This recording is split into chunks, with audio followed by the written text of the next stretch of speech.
So we're going to be doing the nomenclature of alcohols. So just starting off, we know CH4 is methane. Now with the same amount of C's, we got methanol. We see that the E is replaced with all. So you need to keep this in mind when naming these. That this alcohol group doesn't get its own chloro or anything like that. It just becomes a suffix. Now comes something interesting. Now let's say we have this and we have OH attached over here.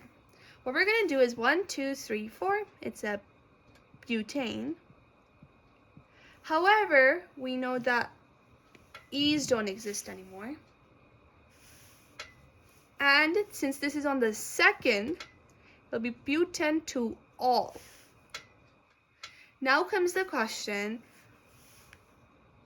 why do we say this too? It's because this way you'll know if it's on this one, or this one actually for butane, but then just in general which one it lies on. Next thing is alcohols are given priority, right? So the OH is assigned the lowest possible value. So we start with this example over here. We have 1, 2, 3, 4, 5, and 6. So this becomes hexane. We'll stick with hexane for now. And then we see OH and Cl, and then our methyl group.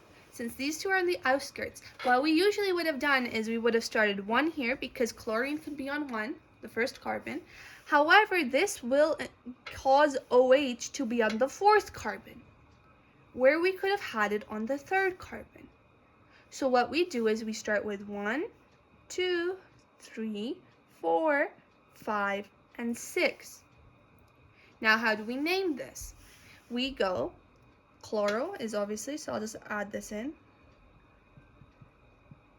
So chloro is the alphabetically first one. So we go 6 chloro.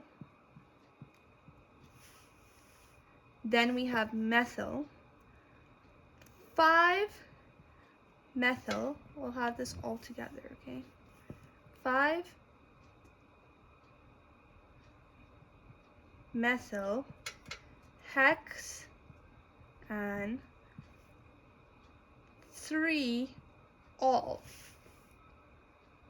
So methyl still gets there. However, the alcohol comes at the end. So it doesn't matter alphabetically, but it'll be attached with the parent chain. So it's 6 chloro, 5 methyl, hexane, 3 all.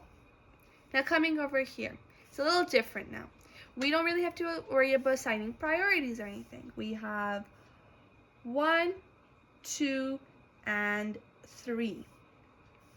So this gets us a propane, which makes sense, right? And how we label this, we'll go 1, 2, and 3. This gets this alcohol the lowest possible value. Next, what we do is we'll follow the same thing. Now let's say we go propan, and now we're going to be confused for a second. Reason is because we have 2 of these. So we leave the E on, we add a dash, and we list the 2 values, and then we end with diol, because there are 2. And where there are 3, it'd be triol. Now this one, if it seems a little too complicated because of the E, you always have the other way, only in this specific kind of scenario, to do 1, 2, propan, without the E, diol. So that's how we do the nomenclature of alcohols.